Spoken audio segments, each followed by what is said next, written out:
You don't achieve worthwhile goals quickly or easily. They take time.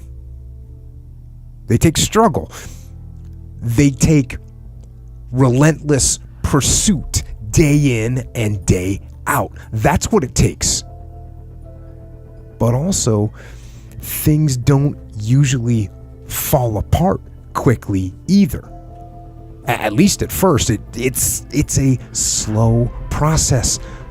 A little slip here, a little setback over there, a little wearing down of discipline and will over time.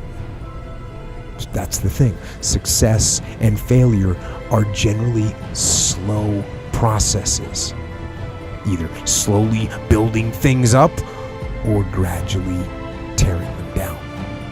And that's why I say you've got to pay attention. You have to watch. You have to watch every single second, because those seconds, they turn into minutes, and minutes turn into hours, and hours turn into days, and days turn into years. And so that second that just went by, that counted. And so did that second. And so did that one. And in those precious seconds, you were either building or you were decaying. You were either gaining ground or you were losing ground in that second. And in every second. Every second counts. So make every second count. Well, you should be afraid of taking risks and pursuing something meaningful. But you should be more afraid of staying where you are if it's making you miserable. It's like the first thing you want to do is dispense with the idea that you get to have any permanent security outside of your ability to contend and adapt. It's the same issue with children. It's like you're paying a price by sitting there being miserable. And you might say, well, the devil I know is better than the one I don't. It's like, don't be so sure of that. The clock is ticking. Yeah, and if you're miserable in your job now and you change nothing, in 5 years you'll be much more miserable and you'll be a lot older. It's a luxury to pursue what makes you happy. It's a moral obligation to pursue what you find meaningful. And that doesn't mean it's easy.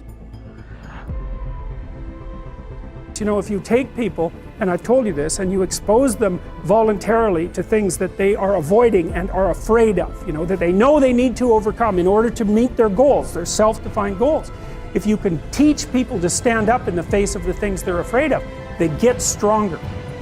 And you don't know what the upper limits to that are, because you might ask yourself, like, if for 10 years, if you didn't avoid doing what you knew you needed to do, by your own definitions, right, within the value structure that you've created, to the degree that you've done that, what would you be like? Well, you know, there are remarkable people who come into the world from time to time, and there are people who do find out over decades-long periods what they could be like if they were who they were, if they spoke their being forward. And they get stronger and stronger and stronger, and we don't know the limits to that. We do not know the limits to that.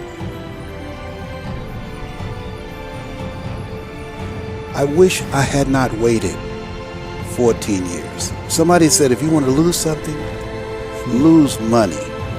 You can get that back. 8 out of 10 millionaires have been financially bankrupt. Walt Disney filed bankruptcy 7 times and had 2 nervous breakdowns.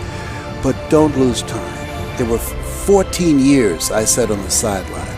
14 years I said, I don't have an investor in me like Tony Robbins. 14 years that said, I don't have an MBA or a PhD, and I can't compete with these guys. I have the complexion of rejection. 14 years I silenced myself. Wow. And so I regret that, because there are some people that maybe if they'd heard my voice, they would not have turned to drugs. If they'd heard my voice, their lives would have taken a different direction. And I can't get those 14 years back. That haunts me, and I think that drives me when I speak with such energy. I'm trying to make up for that time, but I can't.